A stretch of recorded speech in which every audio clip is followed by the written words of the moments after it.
নমস্কাৰ মোৰ ভিউৱাৰসকল লগতে শিক্ষাগুৰুসকল আৰু মোৰ চেনেলটোলৈ নতুনকৈ অহা সকলোকে মোৰ অন্যটা ভিডিঅ'লৈ আন্তৰিক স্বাগতম জনাইছোঁ।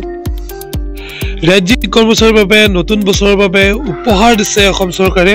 কোন কোন চৰকাৰী কৰ্মচাৰী পাব এই উপহাৰ জনালে CM ছাৰে।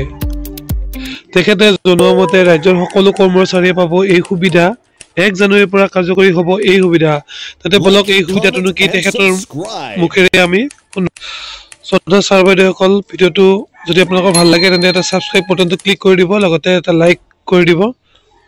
লোকৰ পৰিয়ালে লখিমপুৰৰ কেবিনেটত আমি এটা বিশেষ ঘোষণা কৰিছিলোঁ যে ষ্টেট বেংক অফ ইণ্ডিয়া আৰু অসম চৰকাৰৰ মাজত আমি এখন বুজাবুজিৰ চুক্তি স্বাক্ষৰ কৰিম, যাৰ জৰিয়তে কোনোবা চৰকাৰী কৰ্মচাৰীয়ে কৰ্মৰত অৱস্থাত যদি মৃত্যুমুখত পৰে, তেওঁলোকে 5 লাখ টকাৰ পৰা 10 লাখ টকা তেওঁলোকৰ পৰিয়ালে অতিৰিক্ত লাইফ ইঞ্চুৰেঞ্চ পাব।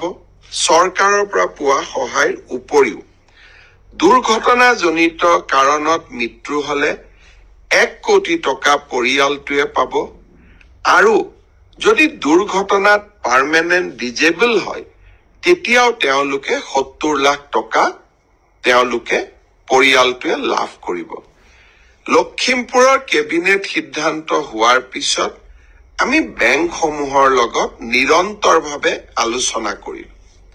অহা 1 জানুৱাৰী তাৰিখে নতুন বছৰৰ আৰম্ভণিতে state bank of India, union bank of India আৰু আন কেইবাটাও বেংক য'ত নেকি আমাৰ চৰকাৰী কৰ্মচাৰীসকলে দৰমহাৰ লেনদেন কৰে, তেওঁলোকৰ লগত আমি বুজাবুজিৰ চুক্তি স্বাক্ষৰ কৰিম। অৰ্থাৎ 1 তাৰিখৰ পৰাই এই কেবিনেট সিদ্ধান্ত কাৰ্যকৰী হ'ব।